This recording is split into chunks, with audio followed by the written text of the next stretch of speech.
Pioggia, ma soprattutto forti raffiche di vento hanno colpito il veneziano a partire dalle prime ore dell'alba.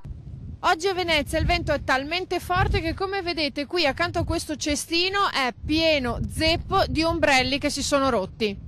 Decine le persone che hanno dovuto cestinare gli ombrelli divelti dalle raffiche che hanno spezzato numerose piante, antenne e alberi, riversandosi anche sulle strade e mettendo in difficoltà la circolazione. Oltre 50 gli interventi effettuati dai vigili del fuoco. Molte le segnalazioni di barche rovesciate. A San Giuliano si è ribaltato un mototopo carico di bibite. Difficile il recupero da parte dei sommozzatori a causa del vento e delle onde che hanno ostacolato anche il movimento dei vaporetti come questo, che ha fatto non poca fatica nelle manovre. Alcuni sono stati addirittura costretti a fermarsi perché le onde non permettevano di andare avanti, e tra chi assiste c'è qualcuno che ne approfitta per evidenziare un aspetto che affligge Venezia da troppo tempo, quello del moto ondoso. Corrono troppo veloci, le barche corrono troppo veloci. A Venezia la marea ha toccato alle 6:21 una massima di 81 cm, mentre a Chioggia alle 6:45 è arrivata a 121.